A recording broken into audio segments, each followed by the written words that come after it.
참 귀하다 하는 마음이 좀 확 들어왔어요. 감동같이. 여러분이 이 시간에 이 자리에 예배한다는 것이 참 어떤 의미인지, 그리고 우리가 지금 과연 누구를 바라보면서 이 자리에 있는지, 그런 게 막 새록새록 생각이 되더라고요. 제가 오늘 1부, 2부, 3부 이렇게 예배 사회를 했거든요.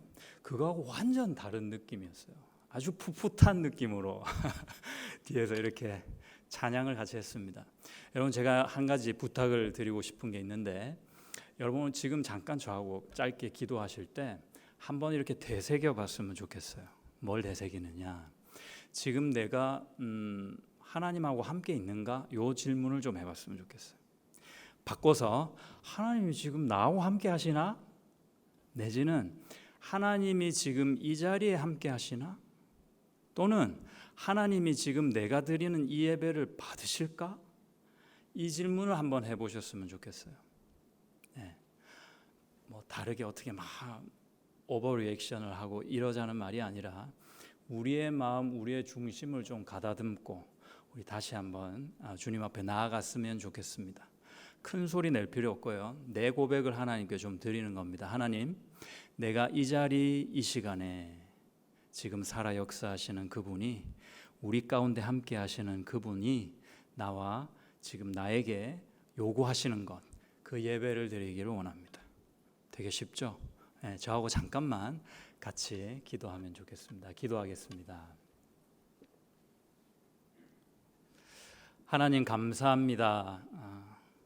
주님께서 오늘 이 시간에 우리를 부르셨음을 기억합니다.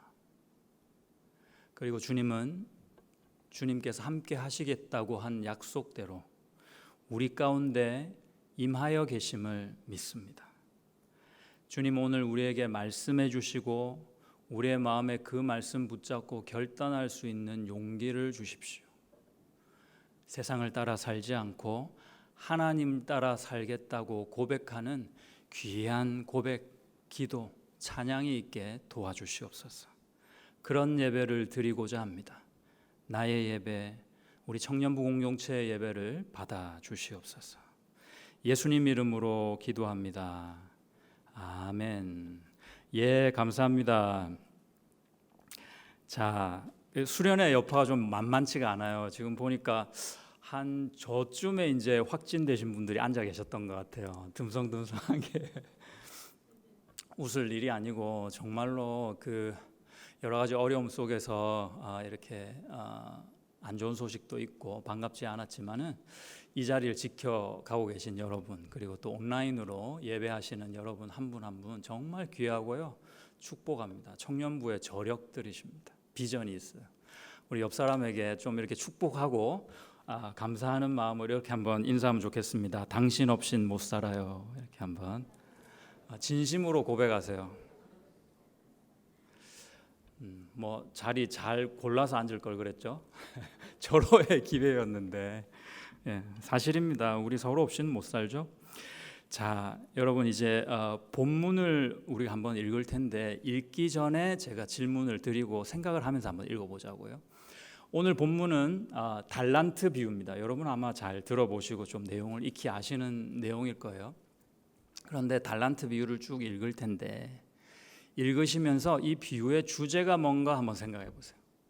아니, 예수님이 무슨 작정으로 이런 말씀을 하셨을까? 예수님이 진짜 당신의 입으로 하신 말씀이시거든요. 무슨 뜻을 가지고 무슨 생각에서 도대체 이 말씀을 해주셨던 걸까? 그래서 제가 다 읽으신 다음에 이제 제가 질문 드릴 거예요. 이제 시험 보듯이 주제가 뭐냐고 물어보겠습니다. 좀 긴장이 좀 되세요? 오케이, 좋습니다. 마태복음 25장 14절에서 30절까지입니다. 25장 14절에서 읽는 게 중요한 게 아니라 내용 파악이 중요한 거예요. 14절에서 30절까지 자매들이 한 절, 형제들이 한 절, 마지막 절은 다 같이 준비 시작. 또 어떤 사람이 그 종들을 불러 자기 소유를 맡김과 같으니 각각 그 재능대로 한 사람에게는 금 5달란트를, 한 사람에게는 2달란트를, 한 사람에게는 1달란트를 주고 떠났더니 5달란트 받은 자는 바로 가서 그것으로 장사하여 또 다른 남기고 2달란트 받은 자도 그같이 하여 또 2달란트를 남겼으되 1달란트 받은 자는 가서 땅을 파고 그 주인의 돈을 감추어 두었더니 오랜 후에 그 종들이 그들과 결산할세 5달란트 받았던 자는 5달란트를 더 가지고 와서 이르되 주인이여 내게 5달란트를 주셨는데 보소서 내가 또 5달란트를 남겼나이다. 그 주인이 이르되 잘하였도다 착하고 충성된 종아 내가 적은 일에 충성하였음에 내가 많은 것을 내게 맡기리니 내 주인의 즐거움에 참여할지어다 하고 2달란트 받았던 자도 와서 이르되 주인이여 내게 2달란트를 주셨는데 보소서 내가 또 2달란트를 남겼나이다. 그 주인이 이르되 잘하였도다 착하고 충성된 종아 내가 작은 일에 충성하였음에 내게 많은 것을 맡기리니 내 주인의 즐거움에 참여할지어다 하고 1달란트 받았던 자는 와서 이르되 주인이여 당신은 굳은 사람이라 심지 않은 데서 거두고 해치지 않은 데서 모으는 줄을 내가 알았으므로 두려워하여 나가서 당신의 달란트를 땅에 감추어 두었었나이다. 보소서 당신의 것을 가지셨나이다. 그 주인이 대답하여 이르되 악하고 게으른 종아 나는 심지 않은 데서 거두고 해치지 않은 데서 모으는 줄로 내가 알았느냐? 그러면 내가 마땅히 내 돈을 취리하는 자들에게나 맡겼다가 내가 돌아와서 내 원금과 이자를 받게 하였을 것이니라 하고 그에게서 그 1달란트를 빼앗아 10달란트 가진 자에게 주라. 무릇 있는 자는 받아 풍족하게 되고 없는 자는 그 있는 것까지 빼앗기리라. 다 같이 이 무익한 종을 바깥 어두운 데로 내쫓으라. 거기서 슬피 울며 이를 갈리라 하니라. 아멘. 하필이면 마지막에 우리 다 같이 읽은 구절이 살벌합니다. 바깥에 일단 쫓아내고요. 슬피 울게 하고 이를 갈게 한다. 갈게 되리라 했습니다. 자, 이 오늘 말씀은 나하고 무관한 말씀이 아닙니다. 나도 어두운 데 쫓겨나가지고 어떻게 해요? 슬피 울며 이를 갈 수도 있다. 잘 들어보십시오. 자, 아까 제가 말씀드렸죠. 주제가 뭐예요? 뭘 지금 얘기하고자 하시는 걸까요? 이 비유는. 참고로 앞뒤에 보면은 열처녀 비유가 나오고요. 또 양과 염소를 구분해가지고 심판하리라 이런 내용도 나옵니다. 이 오늘 지금 읽으셨는데 여러분 성경도 한번 참고하시면서 주제가 뭘까? 주제에 맞는 키워드를 한번 찾아보세요. 한 단어. 한 단어가 딱 주제에 맞는 단어가 있습니다. 한번 생각해 보세요. 생각하는 척만 하지 마시고 정말로 생각을 해보자고 보시면서 제가 하나 둘 셋 하면 다 같이 그 단어를 한번 얘기해 보는 겁니다. 진짜 생각해야 되겠죠. 자기 단어를 딱 정하세요. 자, 정하셨어요? 형제들 큰 소리로 해야 돼요. 자, 하나 둘 셋. 몰라. 누구야? 누가 몰라 그랬던 것 같은데. 몰라. 달란트일 수도 있고요. 있습니다. 그러니까 지금 오늘 이 말씀은요. 어떤 맥락에서 예수님이 24장하고 25장하고 말씀하시냐면 내가 다시 와서 너희 심판할 거야 이 말입니다. 그것 때문에. 그러니까 다시 온 사람 그 주인이 예수님이신 거예요. 그래서 내가 다시 와서 너희들을 심판 또는 여기 있는 단어로는 결산, 되게 적합한 단어입니다. 결산, 어카운팅 한다는 거예요. 셈을 한다는 거예요. 뭐 플러스 마이너스 해가지고 잘 벌었냐 못 벌었냐 하는 겁니다. 책 한 권을 소개하겠습니다.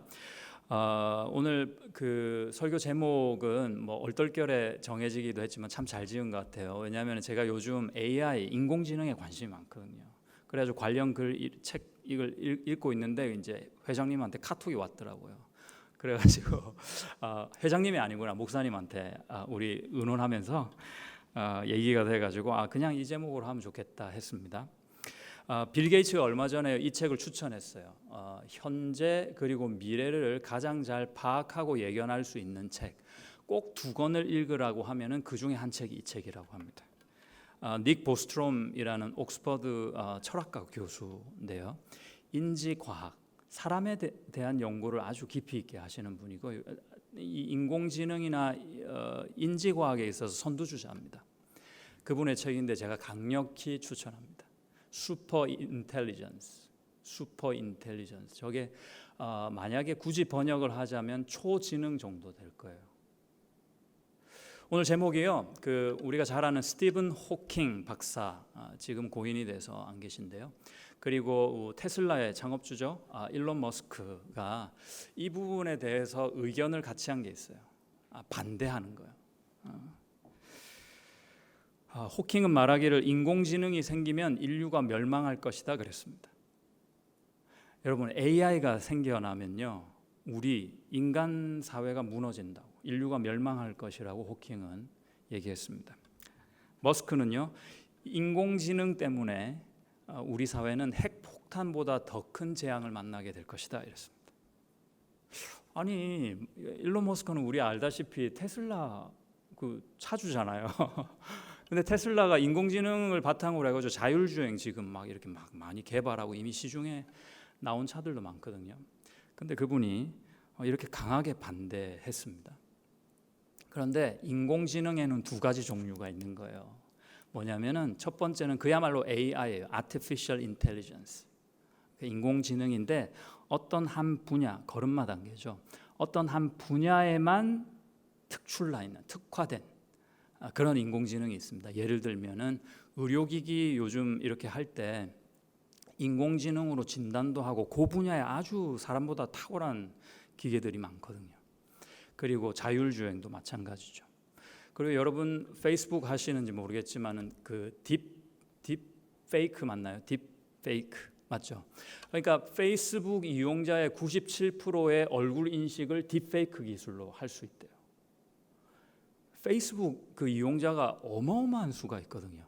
97%를 정확하게 개별적으로 분류해가지고 인식할 수 있답니다. 그리고 알파고 맞나요? 알파고 바둑 대결 같은 거 했잖아요.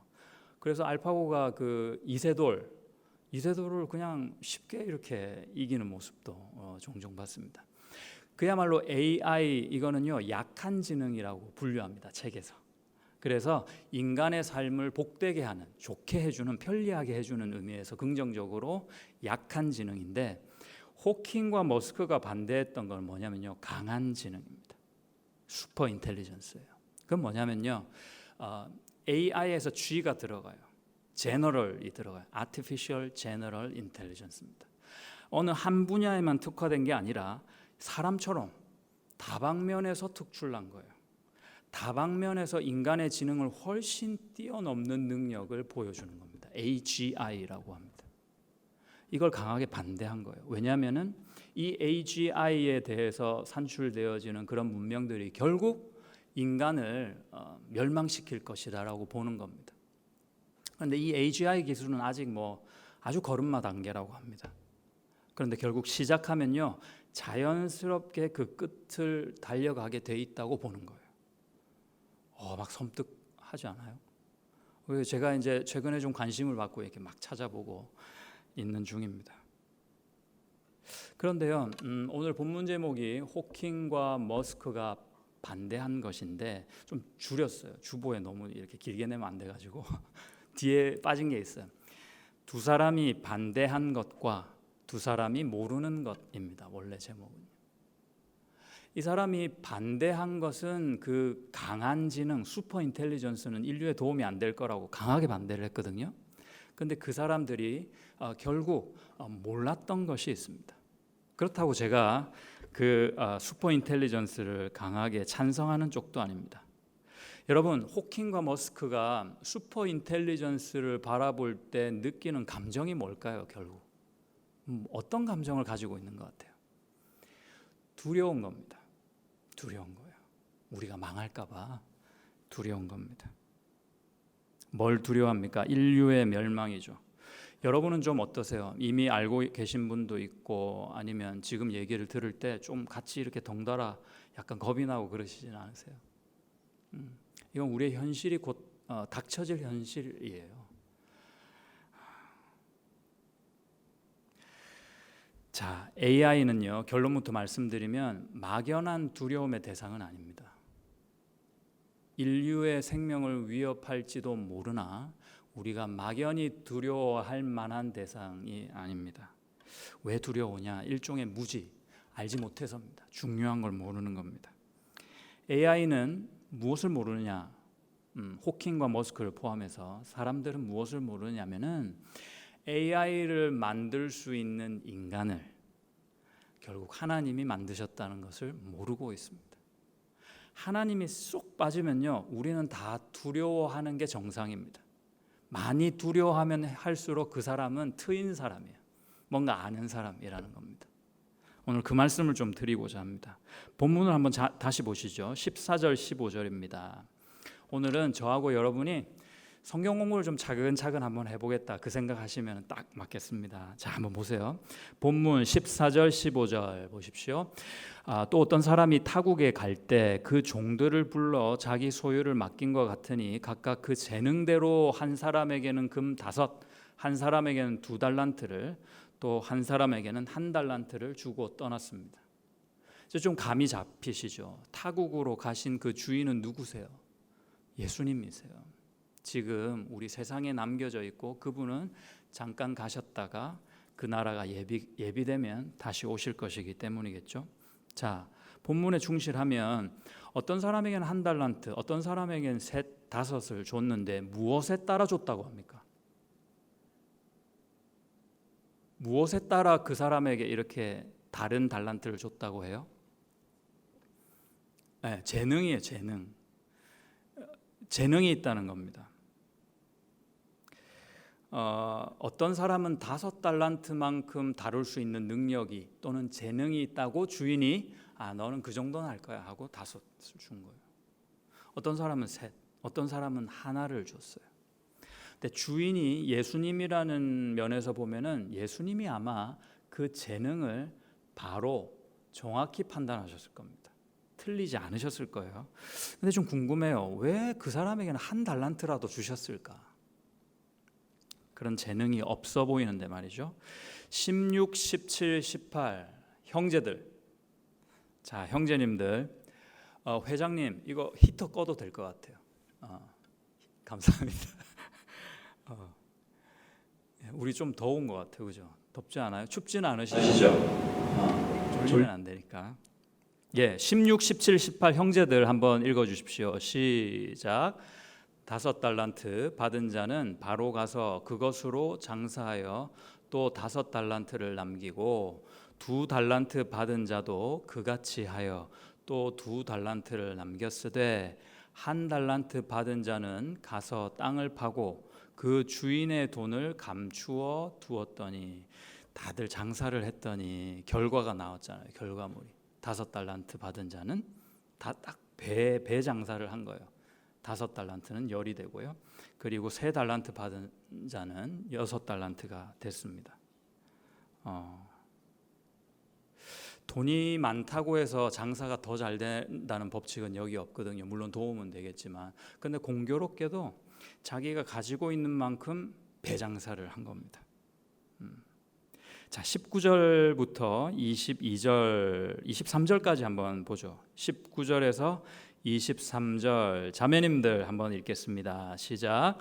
오랜 후에 그 종들의 주인이 돌아와 그들과 결산할세 5달란트 받았던 자는 5달란트를 더 가지고 와서 이르되 주인이여 내게 5달란트를 주셨는데 보소서 내가 또 5달란트를 남겼나이다.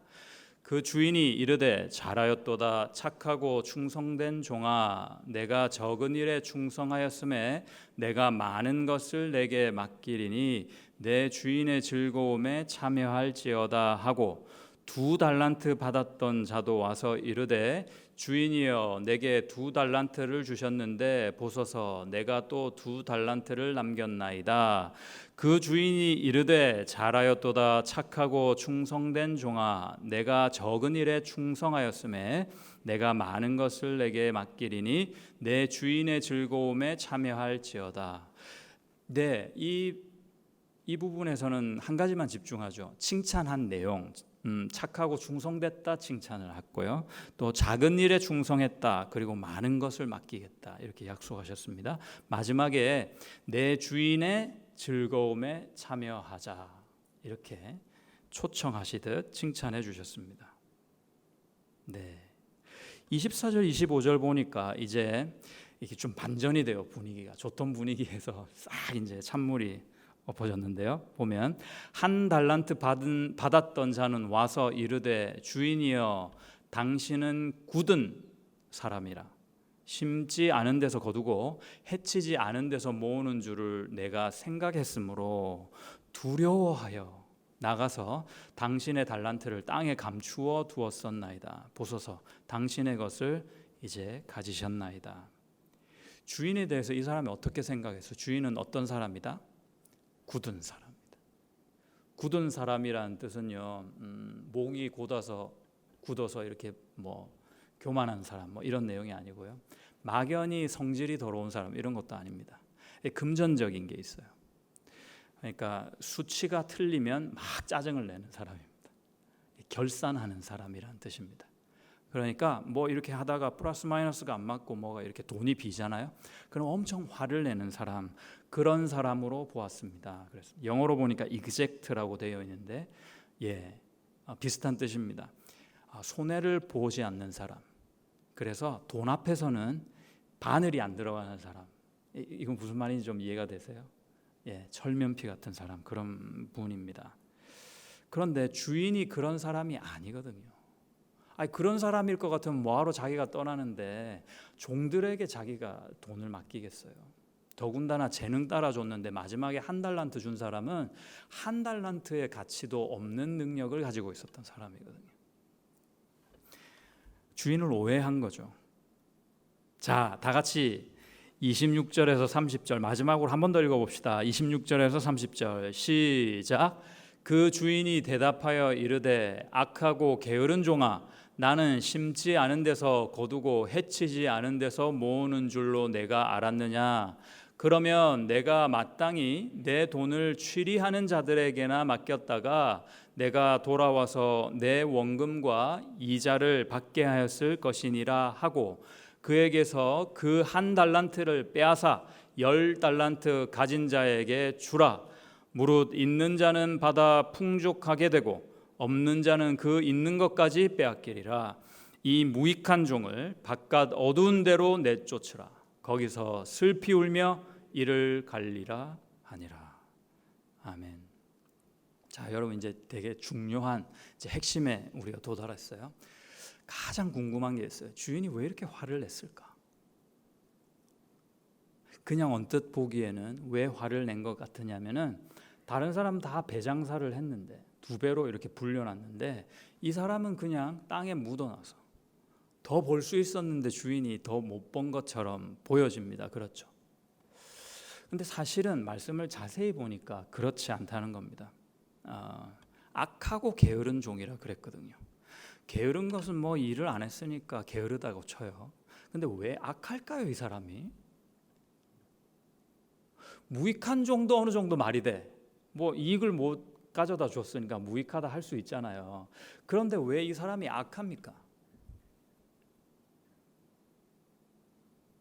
왜일까? 뭘 그렇게 잘못했다고 말이야? 왜 그러실까요? 오해 때문입니다. 오해. 그게 악한 겁니다. 당신은 굳은 사람이라 그랬는데요. 이 오해 때문에 네가 나를 그 정도밖에 알고 있지 못했어? 좋다. 네가 얘기한 대로 그렇게 갚아주마 하신 거예요. 주인이.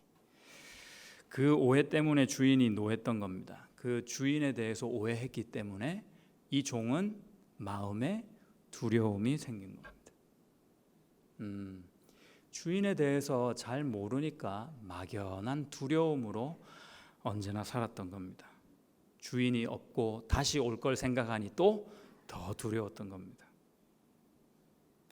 저는 여러분 나이 때 조금 두려웠어요.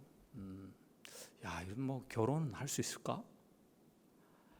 나는 도대체 뭐 이렇게 좀 안정적인 삶을 살면서 내가 원하는 그런 삶을 살면서 지낼 수 있을까? 모든 게 불안한 거예요. 근데 이제 어른들이 지나가면서 하는 말이 야, 내 때는 다 그랬어. 야, 뭐 괜찮아, 다 잘 될 거야. 밥벌이는 하고 살 거야. 뭐 이런 식의 말씀을 하셨습니다. 근데 저도 지금 생각하면 또 그런 말을 해드려야 될 것만 같아요. 근데 여러분, 두렵고 안정되지 않았다는 건 뭐냐면, 왜 그러냐면요, 기회가 많아서 그렇습니다. 내가요 이걸 해도 되거든요, 저걸 해도 돼요. 이 남자하고 결혼해도 되고요, 또 다른 남자하고 결혼해도 되고, 이 여자도 괜찮고 저 여자도 괜찮기 때문에 안정이 안 되는 거예요. 안정이 안 되면 두려운 겁니다. 그런데요, 오늘 말씀을 자세히 보니까 주인이 다시 올 때 대비한 많은 종들이 있었는데 그 중에 한 종은 무지함, 오해 때문에 두려운 거예요. 신앙을 가진 우리도 마찬가지 아닌가 싶습니다. 예수님에 대해서 잘 모르면요, 우리의 삶이 두려워요. 우리의 삶 가운데서 내가 이거 해도 괜찮을 것 같고 저거 해도 괜찮을 것 같고, 이것도 의미가 있는 것 같고 저것도 뭐 할 만한 것 같고 그렇다고. 그런데 하나님을 바로 알면 알수록 내 안에 안정감, 평안함이 생깁니다. 청년이라고 해서 예외는 아닙니다. 누군가도 예외가 될 수 없죠. 무엇을 그러면 알아야 되겠는가?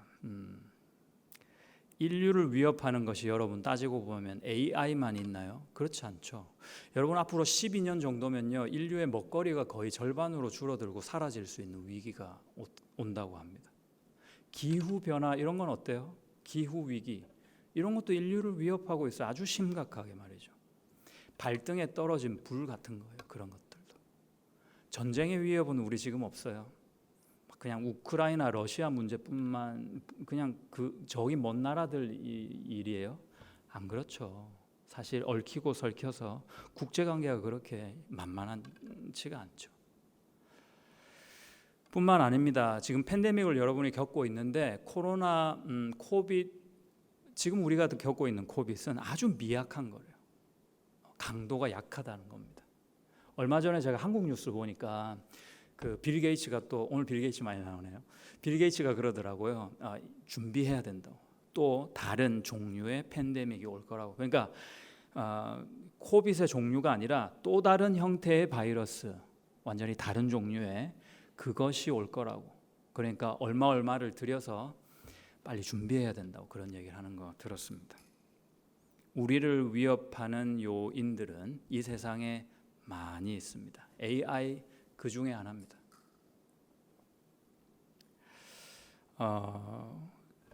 저는 죽는 것은 두렵지 않습니다.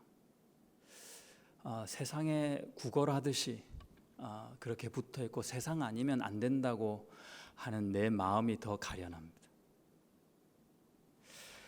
그 세상이 전부인 양 늘 동경하는 내 인생이 더 한심합니다. 요즘 세상 문화가 어때요? 말초신경만 자극하잖아요.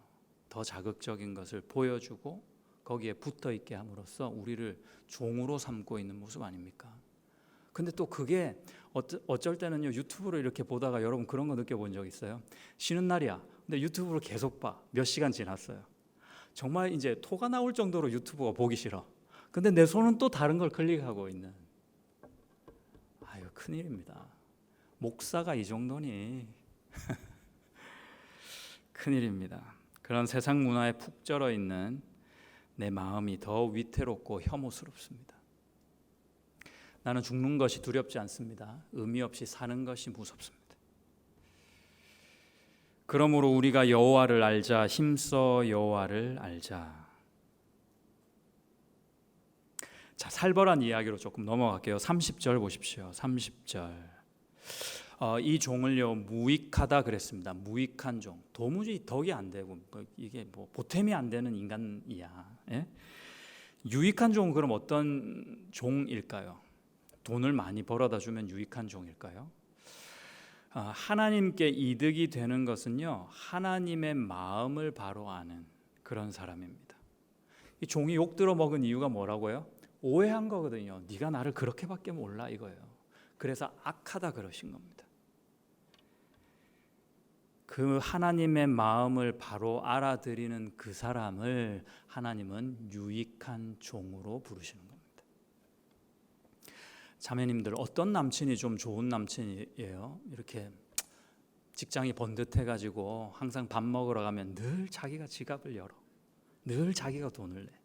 뭐 안 그런 분들도 계시잖아요. 그래서 하는 얘기예요. 그러니까 늘 자기가 돈을 내주고 때 되면 뭐 100일이다, 생일이다, 뭐 기념해가지고 뭐 예쁜 가방도 어떨 때는 척척 사주고, 이런 남친이 좋은 남친이에요. 아니면 내가 뭐 얘기하지 않아도 내 마음을 너무 잘 알아. 말 한마디를 해도 내 마음에 쏙 드는 얘기를 해. 이 남자는. 이런 남친이 좋은 남친이에요. 뭐 남자들은 대답하지 마시고, 네, 어떠세요? 둘 다 합치면 좋겠죠. 네, 둘 다 합치면 좋겠죠. 자, 이 비유는 없던 걸로 하고, 자, 생각해 봅시다. 예, 어떻게 하는 것이 그럼 하나님의 일을 하는 것? 하나님의 마음을 잘 알고 하나님이 원하시는 그 일을 내가 좀 하고 싶어. 그래서 이 두려움도 좀 없애고 하나님이 원하시는 그 일을 하면서 나도 안정적으로 평안하게 그야말로 신앙생활 잘하면서 잘 살고 싶다. 어떤 일을 해야 그렇게 되는 것일까? 요한복음 6장입니다. 28절, 29절. 자, 한번 보시겠습니다. 요한복음 28장 29절. 오늘 가장 큰 소리로 한번 읽어봅시다. 자, 준비. 28절 시작. 그들이 묻되 우리가 어떻게 하여야 하나님의 일을 하오리?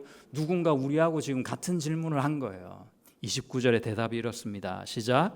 예수께서 대답하여 이르시되 하나님께서 보내신 이를 믿는 것이 하나님의 일이니라. 하나님의 마음을 알아들여야 유익한 종이 되는 거예요. 무익한 종이 아니라. 그런데 그 유익한 종이 하나님의 마음을 알아 할 수 있는 일의 최고봉이 무엇이냐? 뭐라고요? 하나님이 보내신 이인 예수를 믿는 겁니다.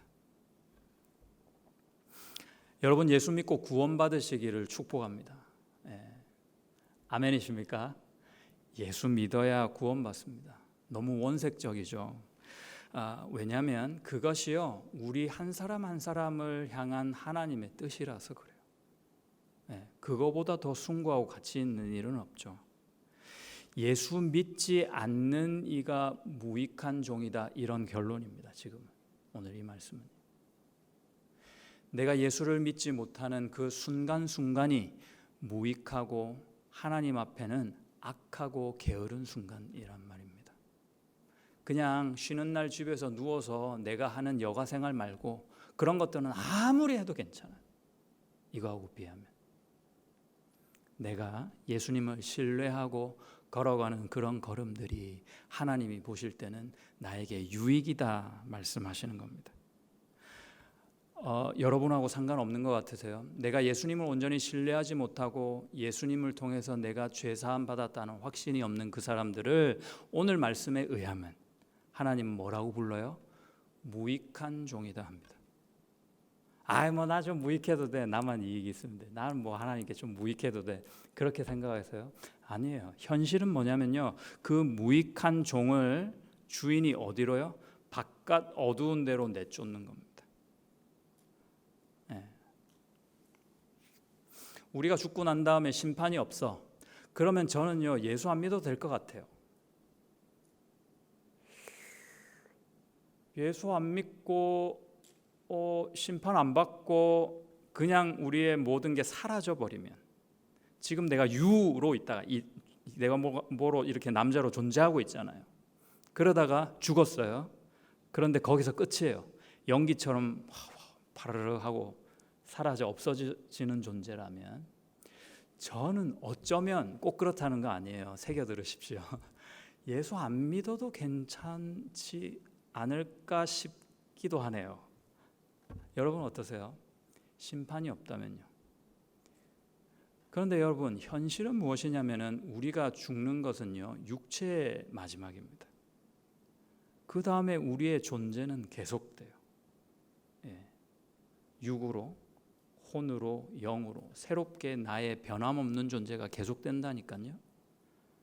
한 번 죽는 것은 우리 모두에게 정하신 것이지만 그 후에는 무엇이 있다고요? 심판이 있습니다. 오늘 말씀하신 것처럼 주인이 다시 올 때 결산한다는 말입니다. 누군가는 유익한 종으로, 누군가는 무익한 종으로. 어떤 처녀는 기름을 잘 준비해서 신랑의 결혼잔치에 들어가는가 하면, 어떤 처녀는 기름을 준비하지 못하고 잠깐만요 하고 자리 비운 사이에 그 잔치의 문이 닫혀져 버리는 것처럼, 왼쪽에 있는 양염소, 오른쪽에 있는 양염소, 어느 편인지 나는 알지 못하지만 하나님이 오셔서 구분하신답니다. 그것이 심판입니다. 여러분, 얼마나 지금 표현이 그냥 지나칠 수 없는 살벌한 표현이냐면 보세요. 여러분, 어디 내가 원해서 어딜 들어갔어요. 그런데 잠깐만, 너 안 돼. 바깥으로 내쫓긴 거예요. 거기서 끝나지 않고요, 내가 너무 그게 슬퍼요. 여러분, 슬퍼서 우는 사람 다 있는데 울면서 이를 갈아보셨어요? 막 너무 슬픈데 이를 갈면서 울어본 적 있으세요?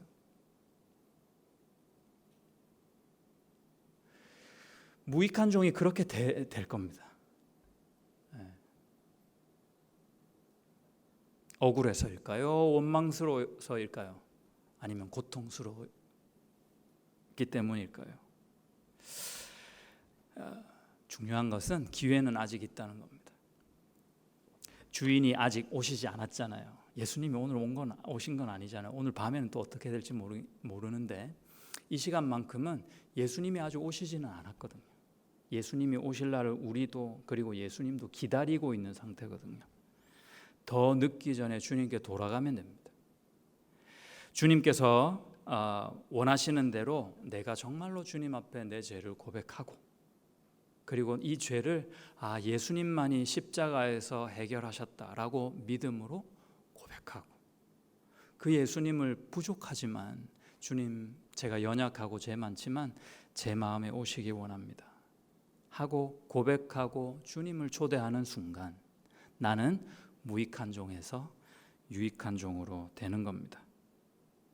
아까 그런 유익한 종을 칭찬하는 세 가지 내용을 봤는데요, 착하고 충성된 종이라고 했습니다. 아니, 도대체 무엇에 대해서 착하고 충성됐다는 말일까요? 뭘 잘한 거예요, 이 사람이? 주인의 말을 잘 따른 겁니다. 우리 동일 병행 구문이 있는데요, 누가복음 19장 13절을 보시면 이런 말씀이 있습니다. 그 종 열을 불러 은화 10문화를 주며 이르되 내가 돌아올 때까지 장사하라. 그러니까 주인은요, 야, 내가 5달란트 주니까 10달란트 만들어놔 하는 게 아니라, 내가 3달란트 주니까 내가 오면 6달란트는 돼야 돼, 이런 게 아니라 주인이 명하신 것은 무엇이다고요? 장사 한번 해봐요. 그럼 내가 뭐 하면 돼? 이문과 관계없이 주신 거를 가지고 장사를 하는 거예요. 거기까지예요, 우리의 몫은. 여러분, 장사해 보셨어요? 비즈니스 하다 보면요, 이윤이 날 때도 있고 손해를 볼 때도 있어요. 그건 주인 몫이에요. 주인이 알아서 하실 거예요. 우리가 해야 될 건 뭐예요? 장사하라 하는 그 말씀에 순종하고 아멘하고 해보는 겁니다. 해봤더니 결과가 좋았을 뿐이에요. 그런데 악하고 게으른 종은 뭘 안 한 거예요? 이문을 못 남겨서가 아니라 장사하라 했는데 장사를 안 한 거예요.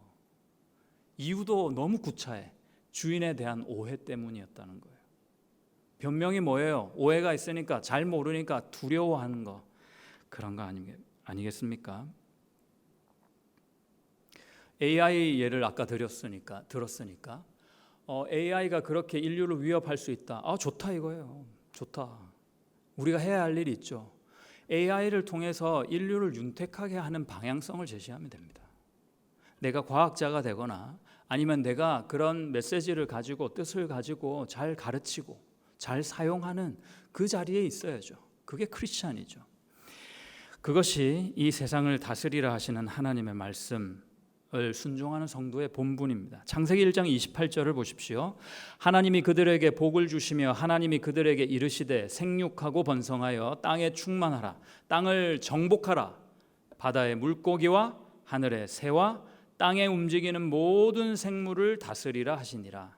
아멘입니다. 여러분, 오늘 우리에게 하나님 말씀하시는 것 중에 하나가 이 말씀이에요. 다스리라는 겁니다. 다스리라.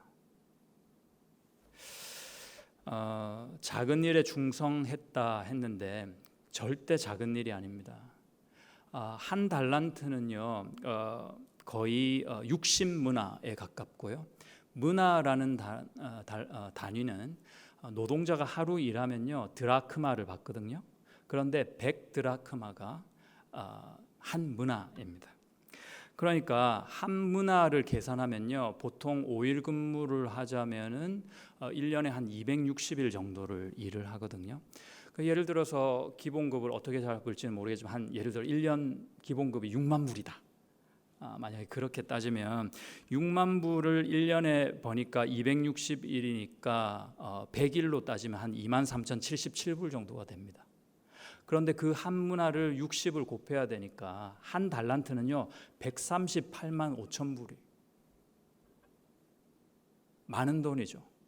한 달란트든 세 달란트든 5달란트든 엄청난 금액입니다. 그런 의미에서 제가 아까 한번 질문을 같이 해봤었는데 이 사람은 한 달란트 깜냥도 안 되는데 왜 한 달란트를 맡겨주셨을까? 주인은요 그나마 본문에서는 이 사람들에게 돈을 이렇게 달란트를 줬잖아요. 그 다음에 이 본문에서는 그 달란트를 회수했다는 말씀도 없어요. 그냥 주고 끝난 거예요.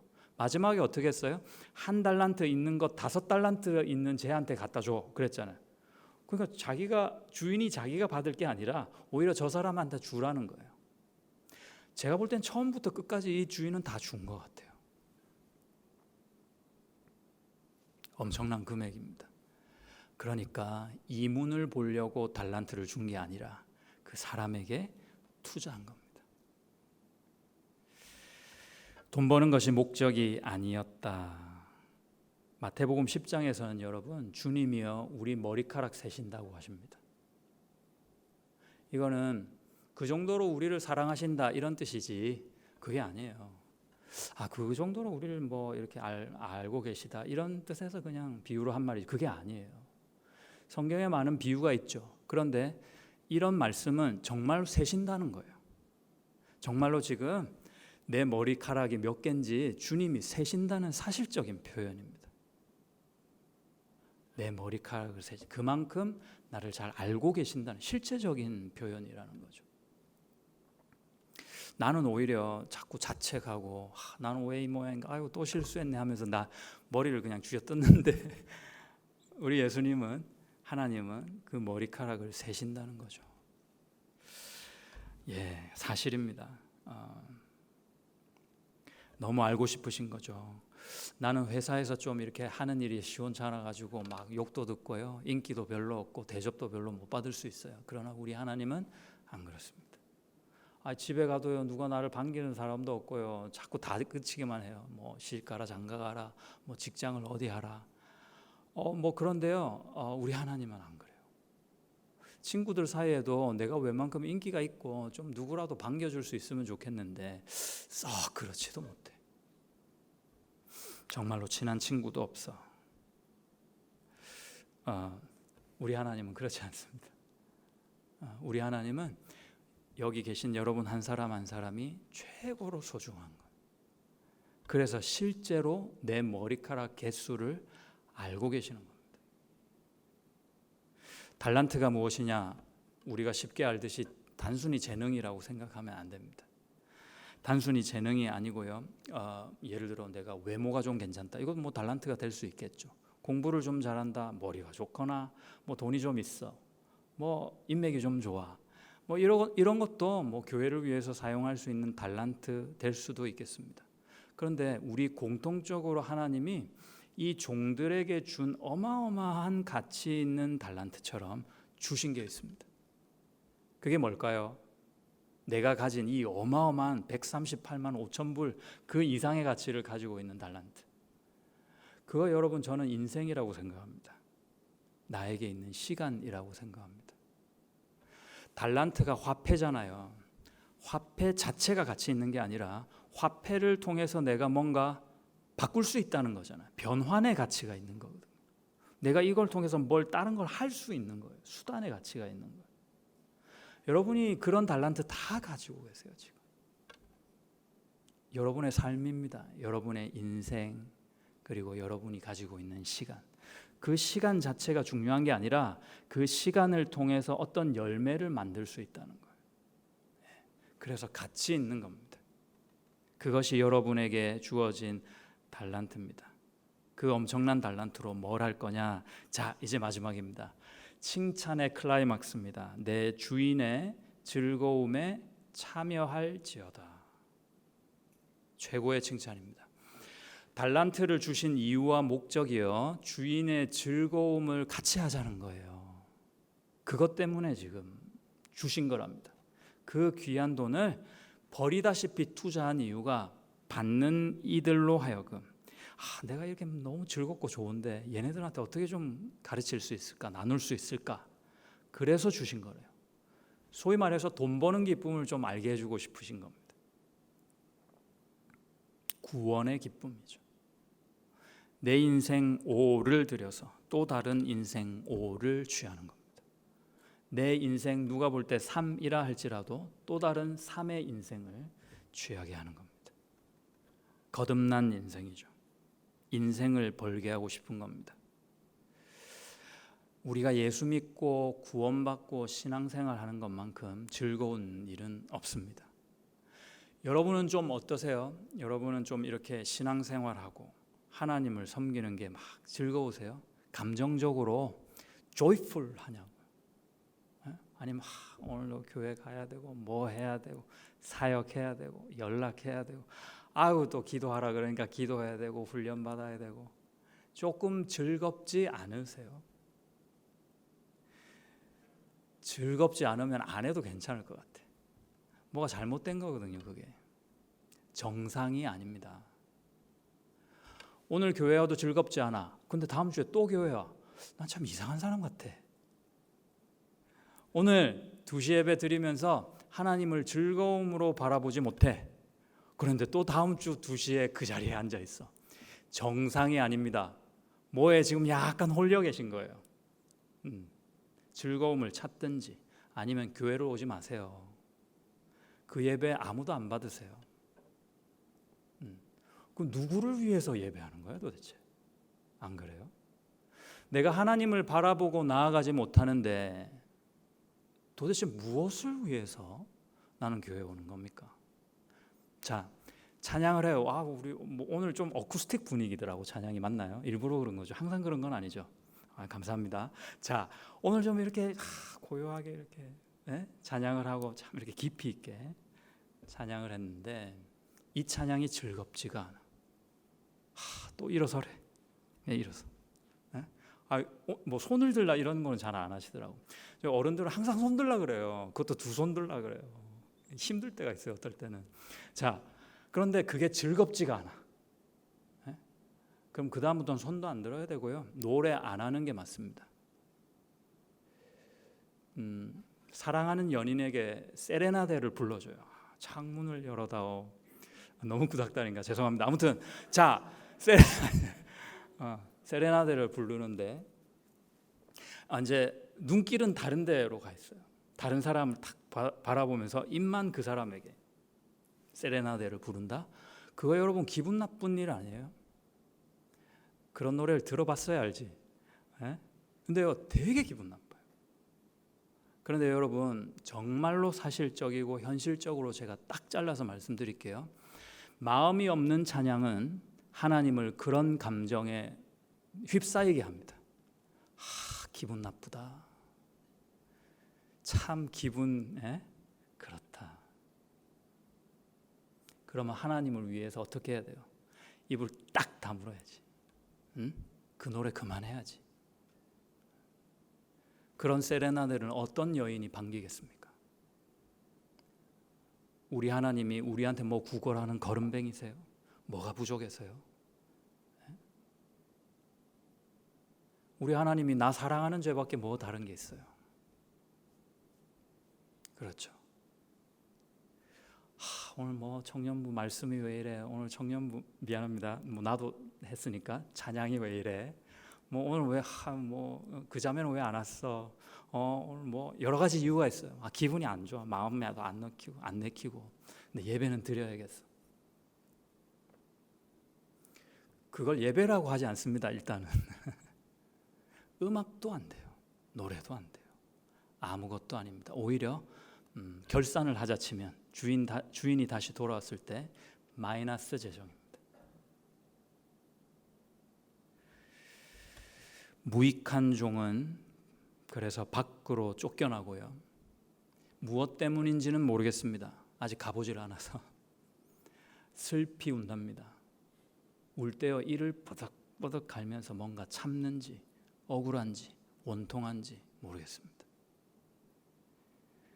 우리가 예수님을 신앙하는 그 신앙에 있다면 그 예수님은 우리에게 변함없으시거든요. 그런데 어찌된 게 그 변함없으신 신실하신 그분을 바라보는 우리는 왜 이렇게 흔들리고 왜 이렇게 주님 앞에 그렇진 못한지 돌아보자는 겁니다. 말씀을 좀 정리해 보겠습니다. 어떤 한 교회의 모토, 표어가 이렇습니다. 내 생명을 얻고 누군가의 풍성한 생명을 위하여. 멋있죠. 도전이 됩니다. 여러분이 사는 이유는요, 살기 위해서입니다. 예수 믿고 이 땅에서는요, 잠깐이거든요. 그런데 살아야 하기 때문입니다. 이 땅은 잠깐 지나가고요, 훨씬 더 넓고 긴 이 영원이라는 삶이 있습니다. 그 영혼을 좌지우지하고 판가름하는 게 요만한 우리 인생. 생명을 얻어야 됩니다. 나만 살면 돼요. 나만 살면 되면요. 여러분이 예수님 믿고 의지합니다. 예수님의 이름으로 기도합니다. 아멘 하고 샤 하고 천국으로 쏙 들어가야 돼요. 그런데 여전히 여러분은 이 세상에 나름 고생하면서 살고 있잖아요. 우리가 인생이 고생 아닙니까? 이유는 뭘까요? 내가 살았으면 이 생명을 누군가에게 또 전하기 위한 사명이 있는 겁니다. 그들을 일컬어 오늘 돌아온 주인은 유익한 종이랍니다. 여러분이 그런 인생 다 살아내시길 그 예수님의 이름으로 축복합니다. 아멘. 기도하겠습니다. 하나님 감사합니다. 우리가 너무 모르고 참 모자란 것이 많습니다. 그럼에도 내 머리